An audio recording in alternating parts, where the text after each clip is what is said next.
buenos días. Les damos la bienvenida a Socio Podcast, el podcast de la carrera de Sociología de la UBA. Yo soy Dayana, graduada y estudiante del profesorado. Un gusto. Yo soy Eugenio. Juntos vamos a estar conversando sobre una serie que dio mucho de qué hablar, cuyo nombre es una etapa bisagra y compleja que atravesamos todos en nuestra vida, la adolescencia.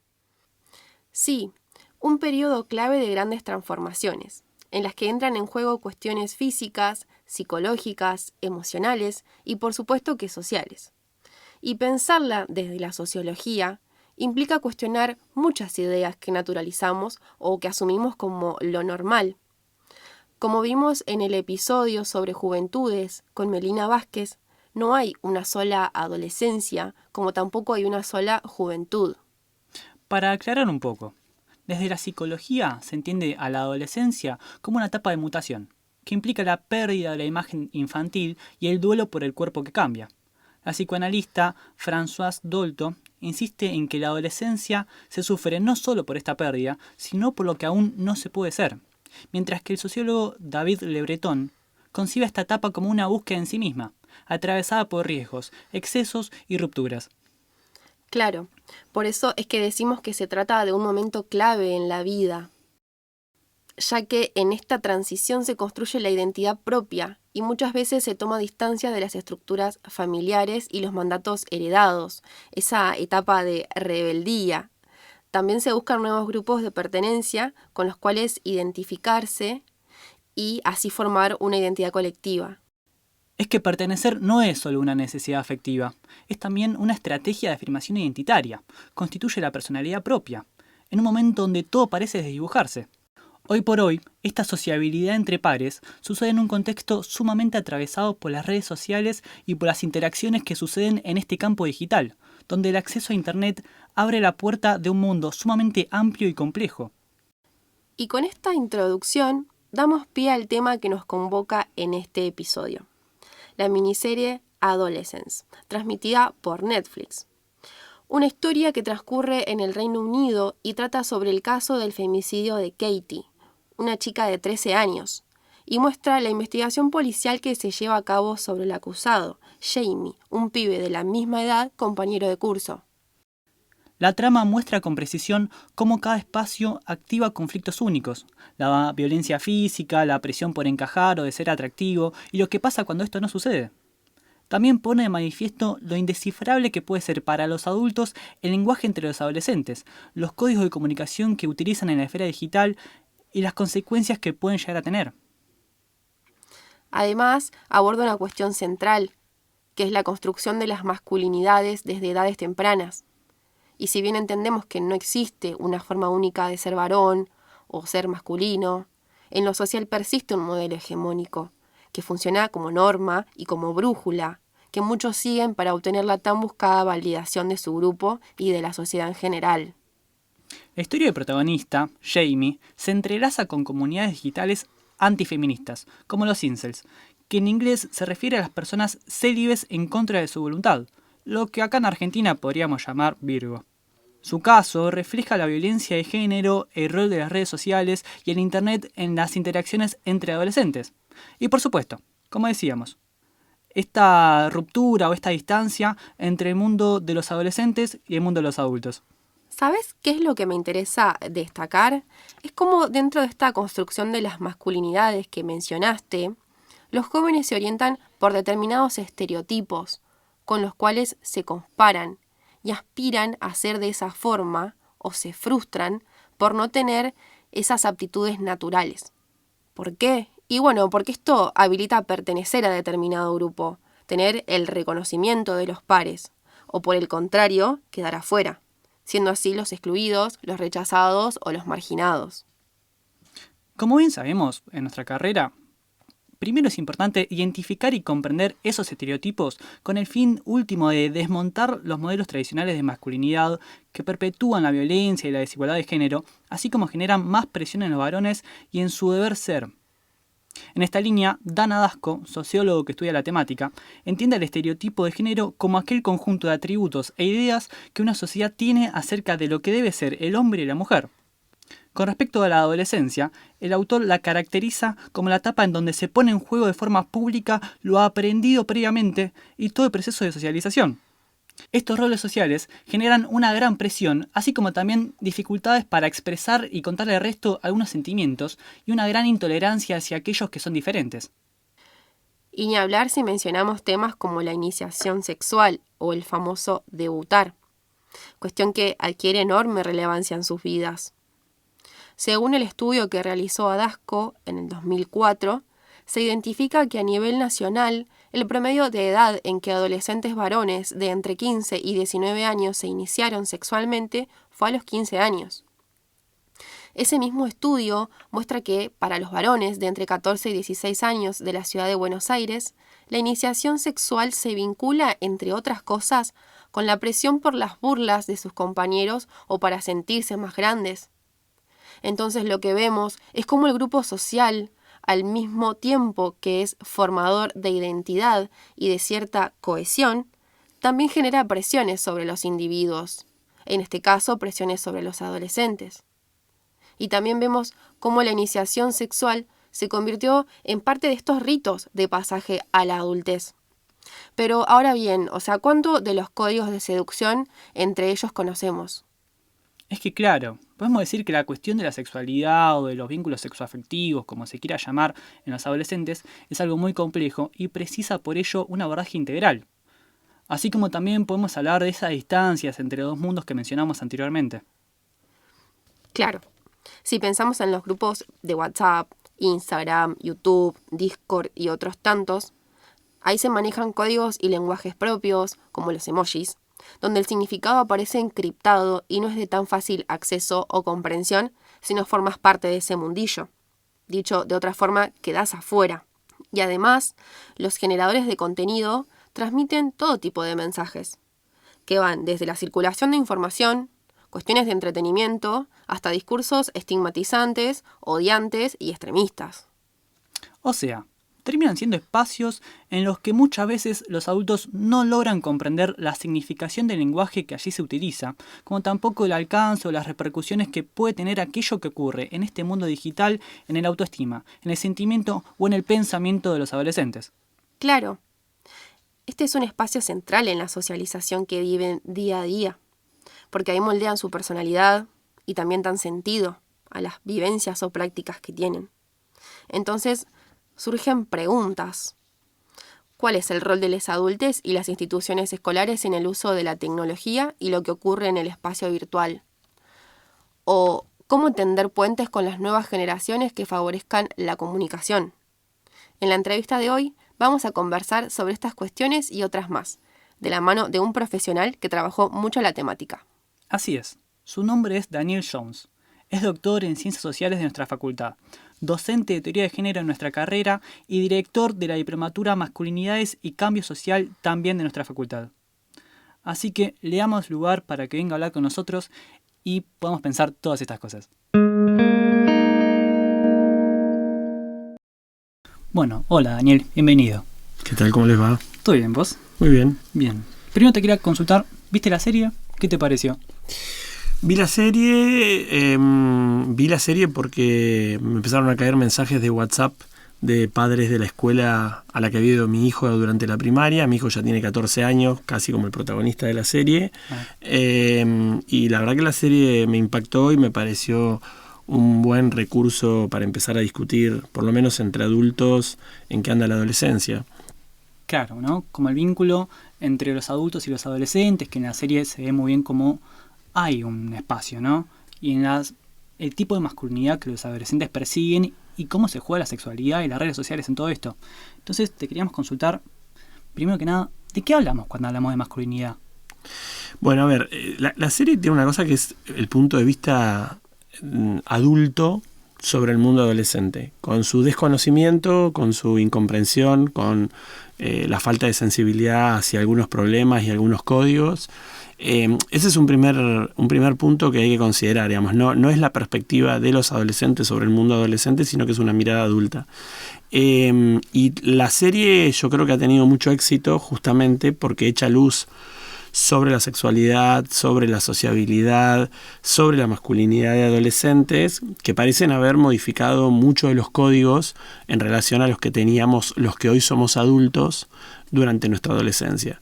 Y en ese sentido, digamos, tal vez se ha suscitado una serie de alarmas sociales o de pánicos morales dentro del mundo adulto a partir de esta brecha que señalás, de este hiato en relación a ese mundo adolescente. Y también una serie de temores más vinculados a cómo cuando creemos que estamos protegiendo a nuestros hijos, a nuestras hijas, dejándolos que permanezcan mucho tiempo en la casa, con las computadoras, en las redes sociales, con conexión a internet y evitándole el riesgo de la circulación por el espacio público, en realidad no necesariamente garantizamos ni su seguridad ni su integridad. Creo que en ese sentido se ha suscitado con la serie una serie de temores que en sí mismos yo no sé si son buenos o malos, pero que por lo menos permitieron abrir una conversación pública. Sí, claro, son cosas que suceden, digamos, ¿no? Como que... Son cosas que suceden y que en realidad siempre cada generación de adolescentes supone algún tipo de corte con respecto a las prácticas y a los hábitos de las generaciones preexistentes, ¿no? Yo en algún momento me preguntaba si en realidad las redes sociales y la conexión a internet hoy de adolescentes es lo que era la noche para mi generación, que hoy tengo 46 años, en relación a que nuestros padres nos dejaban salir muy tempranamente de noche, con bastante poco conocimiento sobre qué sucedía, ¿no? Si uno andaba en auto, manejado por menores, si manejaba siendo menor de edad y sin tener registro, si estábamos alcoholizados, si decíamos que íbamos a bailar en realidad a un boliche cuando salíamos para otro. Me parece que en ese sentido la particularidad de la serie es que introduce la centralidad que tiene Internet, las redes sociales y la sociabilidad en línea sobre esta generación de adolescentes, que quizá eso sí es un punto diferencial con respecto a lo que vivimos en nuestra adolescencia, los que hoy somos adultos. Claro, sin duda la serie se puede analizar desde diferentes aristas. Cómo viven la sexualidad los adolescentes hoy, la construcción de la masculinidad, así como mencionabas vos, la interacción que tienen a través del mundo virtual y este lenguaje tan encriptado para los adultos. Queríamos empezar hablando un poco de la masculinidad. Retomo un poco esta pregunta de qué hablamos de cuando hablamos de masculinidad y también traer a colación esto de que en la serie Jamie representa a un adolescente que no tiene suerte con las chicas. Uh-huh. Se podría decir, ¿no? Él sufre el rechazo de Katie y esto despierta en él una gran frustración. Sí, a ver, arranco por el final y no esquivo a la pregunta sobre la definición de masculinidad.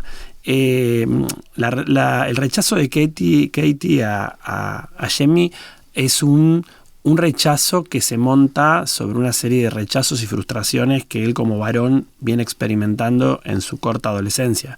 Es decir, es un varón que no tiene talento para los deportes, o sea que en ese sentido no puede ser competitivo y no puede lograr que su padre se enorgullezca por lo que él hace jugando al fútbol, por ejemplo, como bien lo plasma la serie, y él registra esa frustración de su padre cuando lo lleva a jugar al fútbol y corre la mirada al ver la risa de otros adultos.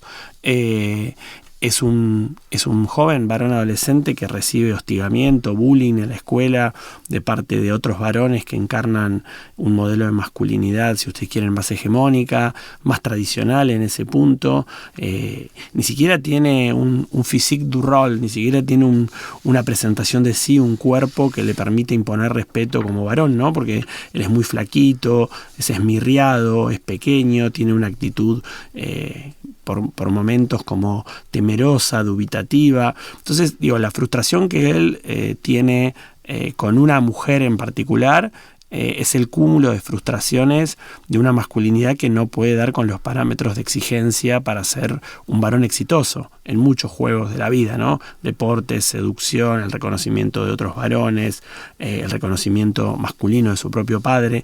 Y en ese sentido la masculinidad podríamos hacer dos definiciones, ¿no?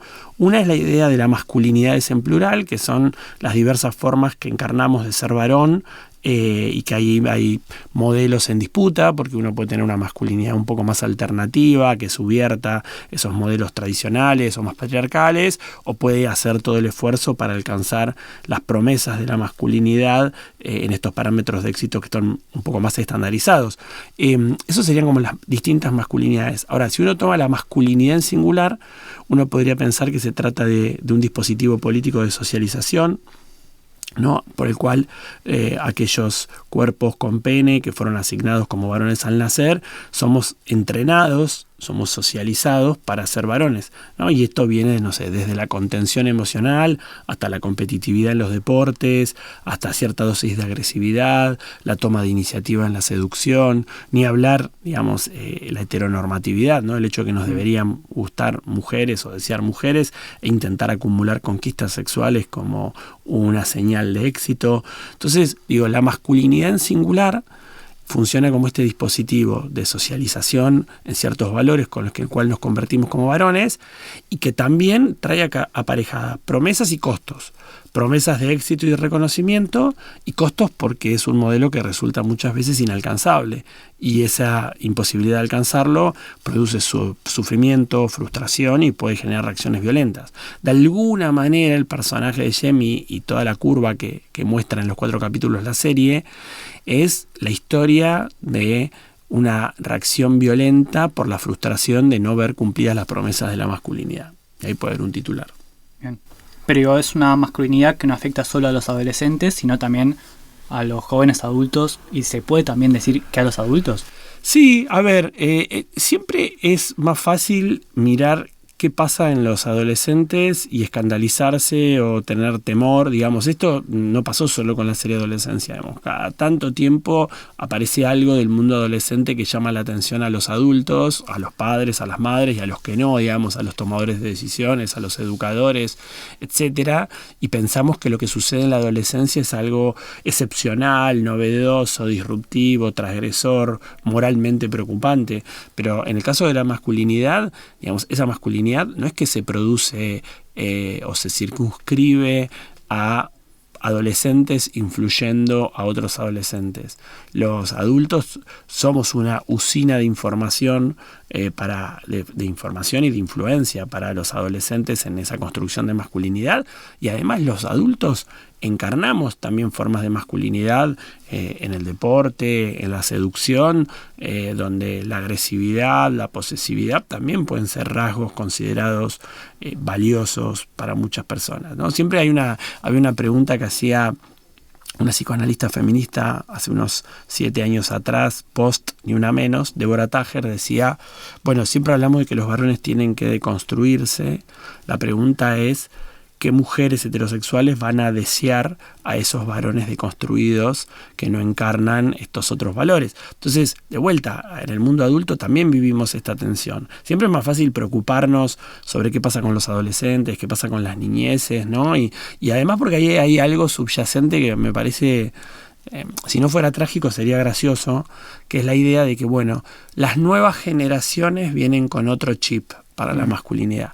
Ese es un movimiento que lo que genera es desresponsabilizarnos como adultos sobre qué nos toca a los varones de 30, 40, 50 años para deconstruirnos, modificar nuestras prácticas y cambiar la masculinidad en que fuimos socializados. Yo a veces escucho a varones grandes en algunas capacitaciones o sensibilizaciones decir, bueno, nosotros ya estamos jodidos, ¿no? Ya estamos chipeados de esta manera, por suerte hay nuevas generaciones.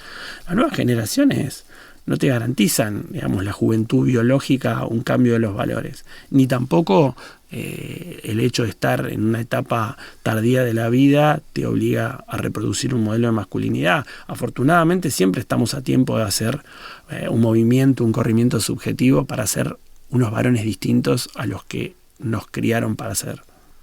¿Qué pensás acerca de la frase los adolescentes están en su mundo? La frase esa habla más del desconocimiento, el desinterés o la falta de empatía de los adultos frente a los adolescentes que lo de los adolescentes. O sea, a mí esa frase me genera preocupación, porque digo, brechas en cuanto a códigos culturales, hábitos y prácticas, existen entre generaciones porque es la propia definición de generación. Digamos, uno pertenece a una generación porque fue socializado en una determinada época, entonces hay valores políticos, morales, hábitos, prácticas, gustos estéticos, ¿no? Esto es como cuando la gente de más de 30, 40 años dice, no, pero la música que escuchan ahora los jóvenes no es música, lo que escuchábamos música en los 80 y los 90, esa mirada medio retro, nostálgica de todo tiempo pasado fue mejor, además de ser adultocéntrica, es profundamente desconocedora de que nuestros padres y nuestros abuelos pensaban lo mismo de nuestra música que escuchábamos en los 80 y los 90.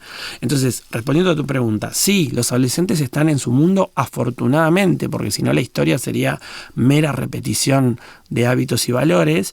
La pregunta es cómo, respetando que estén en su mundo, los adultos, padres, madres, educadores, decisores, legisladores, legisladoras, influencers, lo que fuera, conectamos con ese mundo. No para pasarnos de cancheros y decir que Trueno y Woz es lo que más nos gusta y comportarnos como si tuviéramos nosotros 15, 16, 17 años.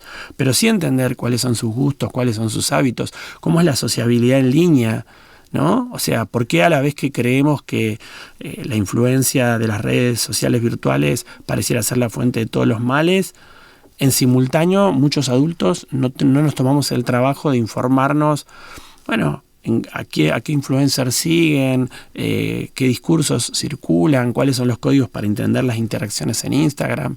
Entonces, digo, hay una cuestión un poco esquizofrénica en el mundo adulto, de decir, estar en su mundo, ¿y qué vamos a hacer con eso? ¿Contemplarlo pasivamente o respetar por un lado cierto grado de intimidad que es necesaria en la adolescencia y por otro lado hacer un esfuerzo por entender y empatizar con ese mundo adolescente?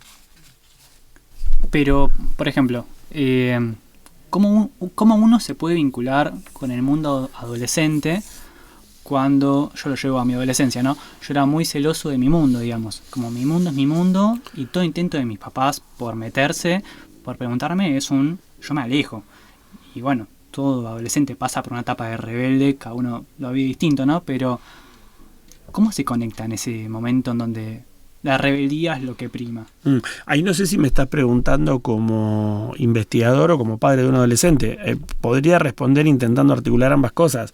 El respeto a la intimidad de la vida de los adolescentes me parece fundamental porque es parte de la construcción de su subjetividad en ese momento vital. Pero también es cierto que hay que, con mucha sutileza, con un ojo atento, sin ser invasivo, tener algún registro de en qué están. Porque si no, después cuando suceden las cosas pareciera como que... Pero no, me parece que en eso la serie es buenísima, porque lo que muestra es a los padres de Jamie diciendo, pero si nosotros, ¿qué hicimos mal? Si lo teníamos acá en la pieza, le compramos la computadora.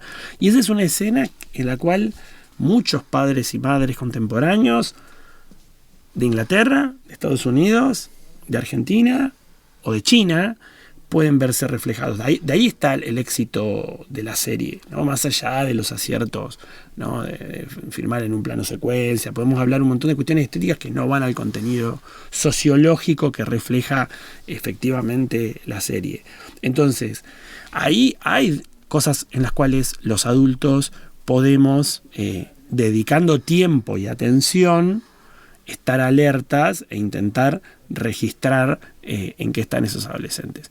Eso te garantiza evitar todos los males a los que están expuestos, los males el daño que puede producir, como dice la madre de Jamie en el último capítulo, y no necesariamente, porque también hay autonomía de parte de los adolescentes. Yo puedo hablar 1000 horas sobre el consumo de alcohol con mi hijo adolescente, pero yo muchas veces, tomé alcohol de adolescente y después me subí a un auto con alguien que no tenía registro y salí a la ruta a bailar desde Trelew a Madrid a las 5 de la mañana. Entonces, también la adolescencia es una situación una etapa vital donde en general se multiplican las situaciones de exposición y riesgo. Ahora, considerar que eso significa que los adultos no podemos hacer nada para estar atentos, para preguntar, para intervenir, para intentar entender en qué está sucediendo, es como casi soltar la mano a que, bueno, suceda lo que tenga que suceder.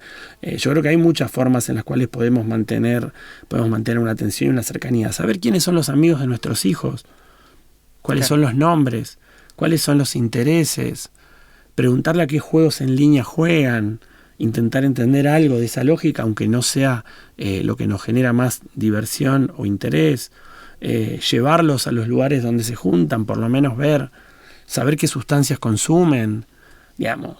Entonces, digo, a veces hay una idea de que de generar autonomía y libertad significa pasarse de progresista y casi desentenderse de ese mundo adolescente. Yo no creo que eso. Yo considero un padre que estoy muy cercano a mi hijo y a mi hijastra, que sería la hija de mi pareja, pero en todo momento me aprendo los nombres, escucho, veo, me doy cuenta si alguno viene con olor a porro, no viene con olor a porro, si van a tomar alcohol, no van a tomar alcohol, negocio, pregunto, sin ser, por supuesto, absolutamente opresivo y metido, pero hay un montón de cuestiones en el medio. Lo que pasa es que también hay que pensarlo, y acá por eso está bueno que lo pensemos en clave sociológica, que con jornadas laborales y trabajos precarizados, donde estamos los adultos muchas veces 11, 12 horas por día laburando, todo el tiempo hiperconectados, y si no estamos laburando, estamos tan colonizados por el uso de las redes sociales como nuestros hijos, bueno, dedicar tiempo de calidad a esa crianza no siempre resulta sencillo. O porque estás cansado de todo el día laburar, o porque llegas a tu casa y te querés tirar al sillón a scrollear Instagram. Entonces ahí hay una responsabilidad de parte del mundo adulto que puede, en simultáneo, conmoverse y atemorizarse por lo que muestra la serie y darse vuelta y en una cena familiar estar boludeando con el Instagram mientras que el hijo está con una crisis de angustia que no cabe en sí mismo, ¿no? Y esto no tiene que ver con culpabilizar a los padres, sino entender la complejidad y pensar que estos fenómenos que salen a la luz, como puede ser un femicidio o puede ser un tiroteo escolar, como los que hay a menudo en Estados Unidos y hubo alguna vez en Argentina, se cocinan muy lentamente. No es que suceden de un día para otro y son completamente inesperados. Claro, y un poco lo que trae la serie es esto, ¿no? Cómo el peligro no está en la calle, sino que está adentro de la misma casa con el acceso a Internet. Y en este sentido es muy interesante ver el padre de Jamie, Eddie, él reflexiona de que, bueno, él no usa la violencia como pedagogía, pero pareciera ser que esto no alcanza, ¿no? Porque ellos se preguntan, bueno, ¿qué en algo fallamos? ¿Qué más nos quedó? Algo quedó por hacer, algo no hicimos. Entonces, para mí es interesante rescatar esto, ¿no? Cómo hay generaciones de adultos que no usan la violencia como una forma de hacer pedagogía, pero que hay algo en ese acercarse o entender el lenguaje entre los adolescentes que parece aún como medio, sí, con cierta opacidad, ¿no? Como que no es tan fácil. A ver, todo lo que decís es cierto, a todo le introduciría un matiz. Primero, el padre de Jamie hace un gran movimiento que es no solo no utiliza la violencia con su hijo en la crianza, sino que lo hace conscientemente como un gesto de distanciarse de su padre, de su propio padre que sí lo crió con violencia. Y en ese sentido hay un avance generacional, es valioso. Ahora, en simultáneo, ese personaje, por ejemplo, que es el elegido por Jamie para que lo acompañe en los interrogatorios iniciales, no lo abraza. No le sostiene la mirada cuando efectivamente ven el video donde él mata a su compañera. Se para de al lado de la mesa donde lo están interrogando y mantiene una distancia corporal. Entonces lo que digo es, bueno, ok, no ejerce violencia, es un avance, es un montón. Ahora, la desconexión y la falta de empatía con los sentimientos de su hijo es absoluta. O sea, lo están acusando de homicidio. Cometió un homicidio y elige al padre para que lo acompañe y el padre no le puede sostener la mirada. La misma mirada que le quitaba cuando había fracasado en el fútbol. Que no podía mirar a su hijo cuando otros padres se burlaban de lo mal que jugaba. Entonces, digo, enhorabuena que no ejerza la violencia, es un avance. Ahora uno puede estar absolutamente desconectado de la experiencia emocional de su hijo, ¿no? De la corporalidad, de la experiencia emocional, de los procesos internos que está viviendo. Eso por un lado. Sobre la opacidad, siempre queda un núcleo de opacidad, pero también en nosotros como adultos queda un núcleo de opacidad. Uno nunca termina de conocer a su propia pareja. O sea, puedes estar 15, 20 años en pareja con alguien y afortunadamente hay algo que no sabes del otro. Con nuestros hijos es lo mismo. Y más en la adolescencia, donde efectivamente hay información que se guardan, hay procesos que están viviendo que ni ellos saben qué palabras ponerle.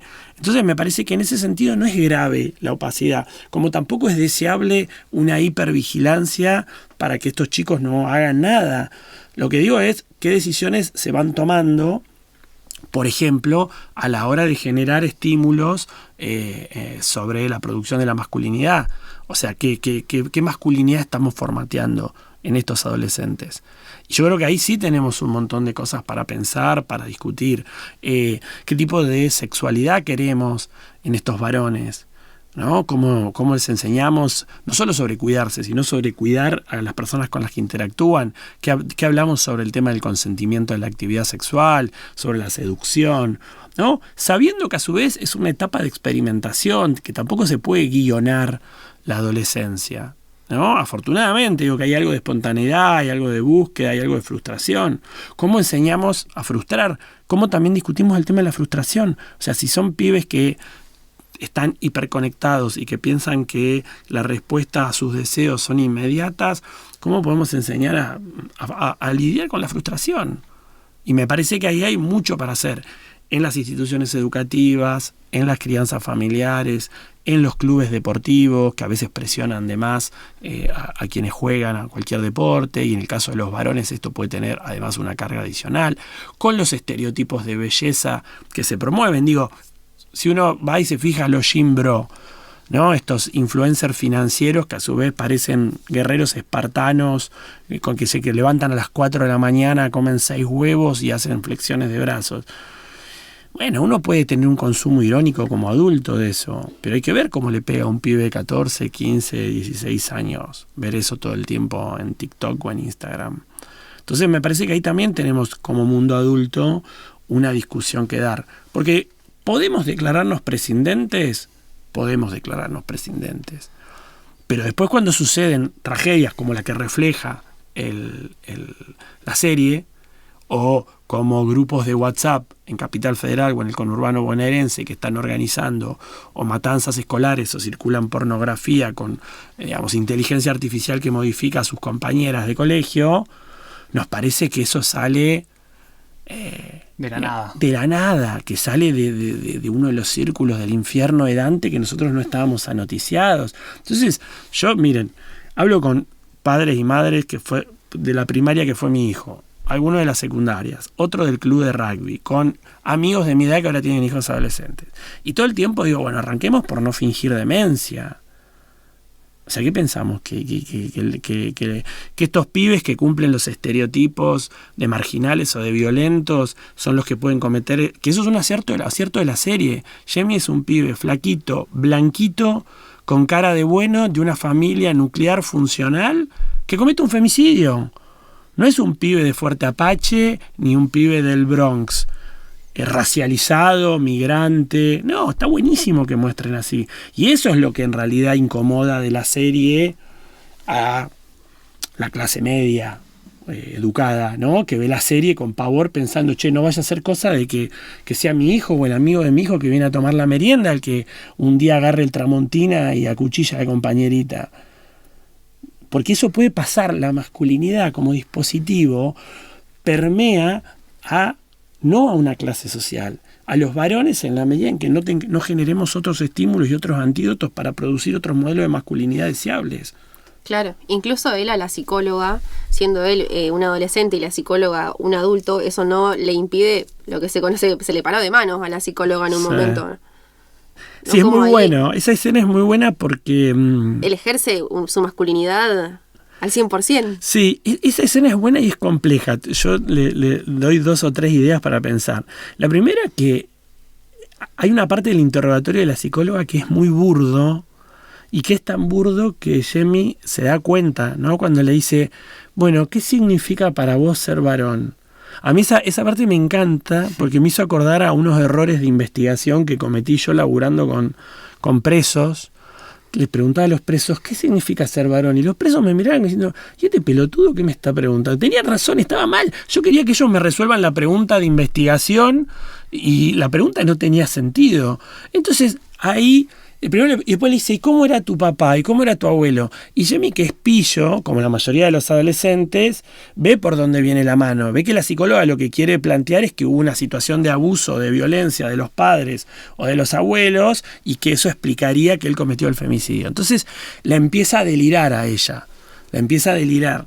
Si me preguntan a mí, voy a decir algo políticamente incorrecto. Tiene razón en delirarla, porque es muy burda la estrategia de esta profesional de clase media, intentando hacerle pisar el palito de el abuso o la violencia intrafamiliar como explicación unicausal. O sea, Jamie en su respuesta lo que hace le demuestra lo complejo que es. Y también le demuestra la cantidad de matices que puede tener una masculinidad. Porque Jamie se le para de manos, como decís vos, la amedrenta, ¿no? Te atemoriza por momentos, gran actuación ahí, y por otros momentos le pide por favor que lo reconozca, que le diga si le gusta, porque le dice, ¿sabés lo feo que es ser invisible para las mujeres? ¿Sabés lo feo que es que te consideren y que vos sepas que sos un feo, que no le interesás a ninguna mujer? Entonces, o sea, la serie, el guión y las actuaciones son magníficas para mostrar la complejidad de la masculinidad. ¿Jamie cometió un femicidio? Sí, pero también es un varón necesitado de reconocimiento, también es víctima de bullying, también es víctima de un padre que aunque no le pega es desaprensivo afectivamente. Entonces Jamie podría ser, aunque ninguno de nuestros hijos agarre un Tramontina, el hijo de cualquiera. Esa es la universalidad de la serie. O sea, y eso, por eso la serie sigue dando para hablar y conversar. En realidad tiene una gran potencia al quitarle el carácter de monstruo al adolescente que cometió el femicidio. Ahora, si uno va a la investigación sociológica, ve que perfiles como los del protagonistas son los que cometieron la gran mayoría de las masacres escolares en Estados Unidos. ¿Se acuerdan de Elephant, de Gus Van Sant? O Bowling for Columbine, de Michael Moore? Todas las masacres escolares, si no agarren el libro de Michael Kimmel, Angry White Men, los hombres blancos enojados, hay un capítulo entero sociológico sobre el perfil sociodemográfico de los varones que cometieron las masacres escolares en Estados Unidos. Son todos varones blancos de entre 13 y 19 años, víctima de bullying, con problemas de relaciones también con las mujeres. Hay una... me lo llevo a otro lado y a otro concepto, pero Hannah Arendt habla del hombre gris, ¿no? Como, bueno, que quien hizo el genocidio, el holocausto, eran personas cualquiera, digamos, ¿no? Como que hay un punto, siento, como esto, en vez de demonizar a quien hace el delito, el femicidio en este caso, es decir, bueno, es una persona de la sociedad, producto de las interacciones sociales que tenemos día a día. Es un hijo sano del patriarcado. O sea, pero cuando digo, a veces se pensaba en los femicidas o en los que ejercen violencias extremas contra las mujeres, ¿no? En los 90, por ejemplo, había asesinatos de mujeres y se hablaba de el loco de la ruta. Sí, obviamente que puede haber varones con psicopatologías, ¿no? Eso sería ingenuo no reconocerlo. Pero el tema que hay es el rol que juega la violencia en la socialización masculina y el recurso de la violencia, que de eso no hablamos, como un mecanismo para restituir un cierto orden de género. Porque lo que hace Jamie al matarla no es solamente venganza. Es que él, cuando la ve débil porque circula una nude de ella, una foto semidesnuda que hace circular otro varón al que ella se lo mandó por Snapchat de la escuela, Jamie piensa, es mi oportunidad, como está devaluada en el mercado erótico, voy a intentar seducirla. Y cuando lo intenta, ella dice, no estoy tan mal como para aceptar salir con vos, y encima le sugiere que es un incel, un célibe involuntario, con emojis en las redes de Instagram.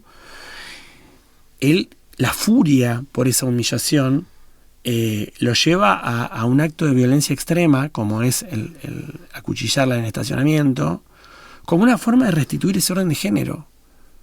Entonces la pregunta es, ¿eso es excepcional? ¿O los varones, en el fondo, todos sabemos que está el recurso a la violencia al que podemos decidir no apelar, pero que las mujeres saben que existe como última garantía de la subordinación. Doy un ejemplo. La cantidad de veces que amigas jóvenes y no tan jóvenes terminan teniendo relaciones sexuales sin ganas cuando van a la casa de un flaco porque creen que no hay margen para decir que no. Ese no hay margen para decir que no, ¿qué es? Que los tipos no le abran la puerta, que los tipos le peguen, que los tipos las abusen, entonces prefieren tener relaciones sexuales sin ganas. Uh-huh. Ahora, ¿qué es lo que funciona ahí en última instancia? Ese mismo recurso a la violencia. Claro, de hecho Rita Segato habla de las violaciones, ¿no? De la violencia sexual como este acto de restituir el orden de género patriarcal. Pero por ejemplo en la serie Jamie como que cuando está hablando con la psicóloga le dice no, yo no la toqué, o sea podría haberlo hecho, pero no lo hice, como que él se distancia de haberle hecho algo sexualmente. Y bueno, pero la terminó matando. Es un recurso a la violencia, totalmente. Es un recurso a la violencia que restablece ese orden y sobre todo la afrenta que él recibe en su masculinidad. Sí, efectivamente. Es como... es trágico lo que sucede, pero no es impredecible. No es totalmente impredecible. Lo inexplicable, o mejor dicho, es impredecible en términos de que no podés decir... este varón lo va a hacer.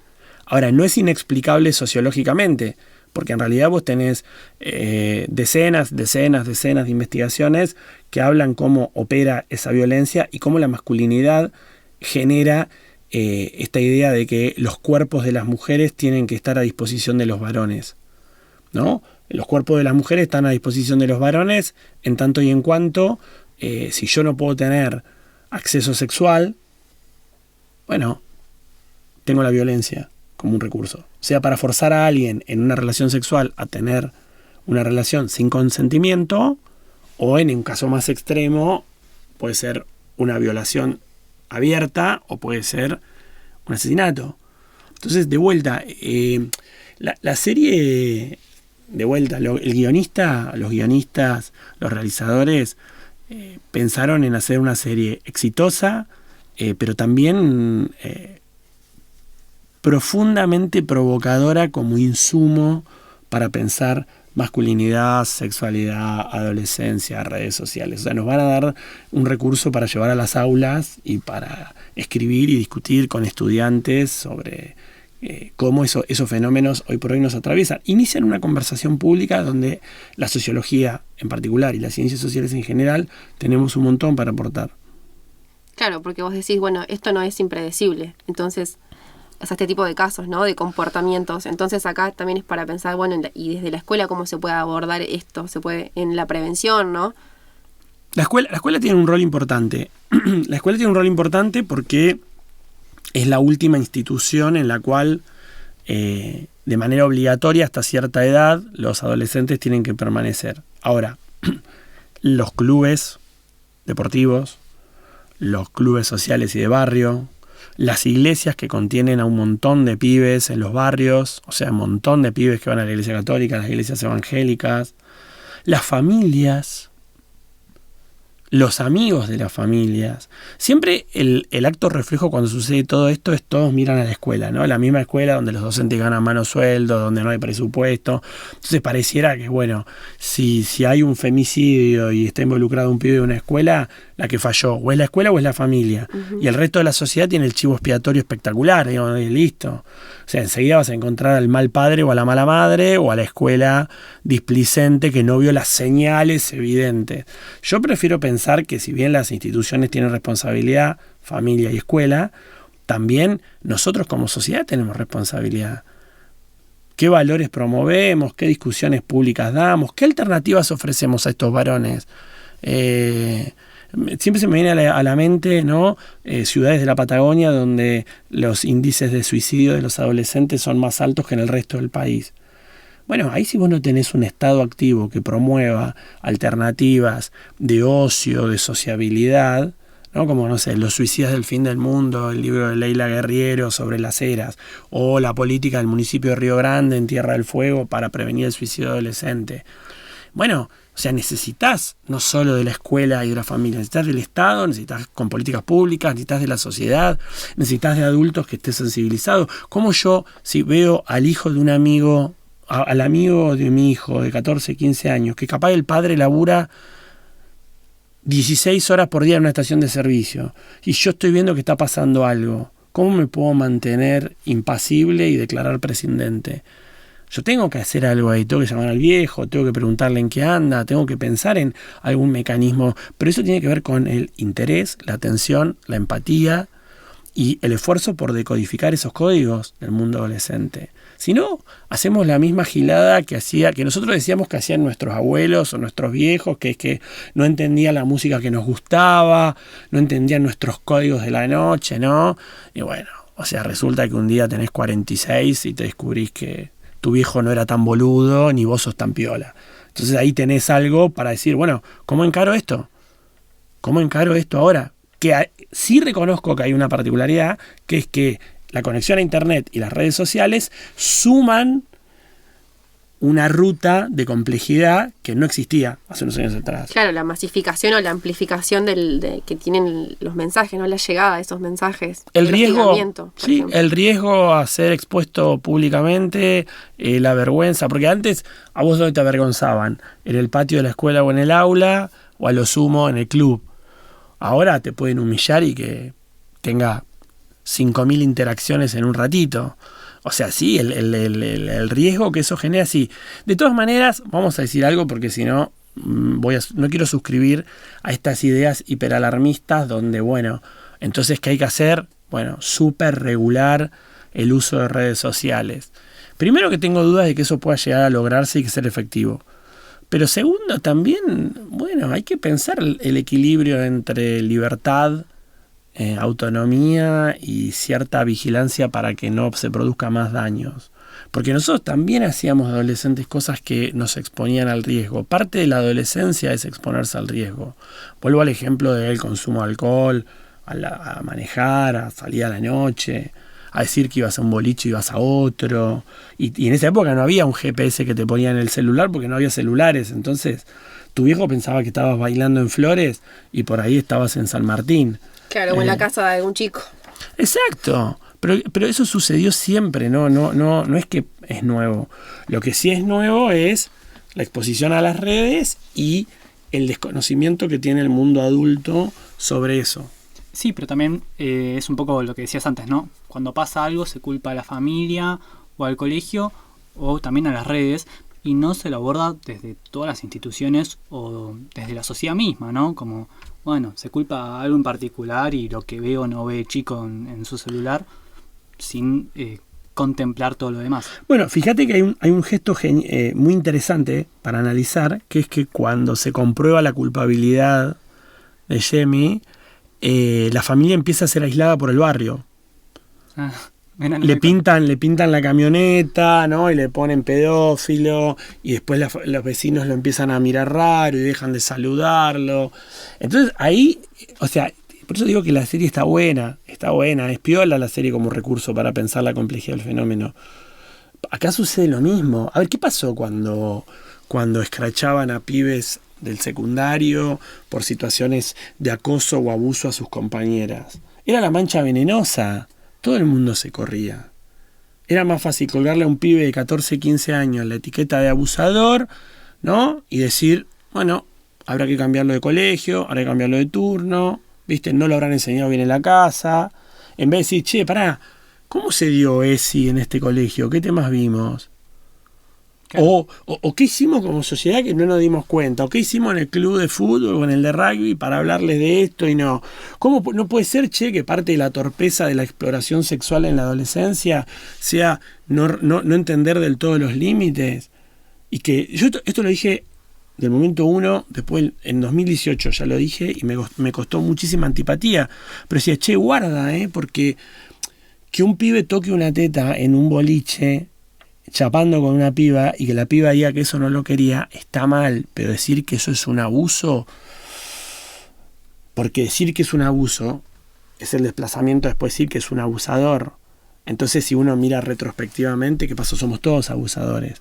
No estoy diciendo que los pibes pueden avanzar corporalmente sin ningún límite. Lo que digo nada más es que no es lo mismo cuando tenés 20 y cuando tenés 14. No es lo mismo cuando hay diferencia de edad que cuando no lo hay. No es lo mismo cuando llegás en una situación consensuada que cuando llegás abruptamente. Entonces, o sea, siempre es más difícil y más antipático introducir la complejidad y los matices que colgar las etiquetas. Pero bueno, afortunadamente la sociología no está para hacer juicios.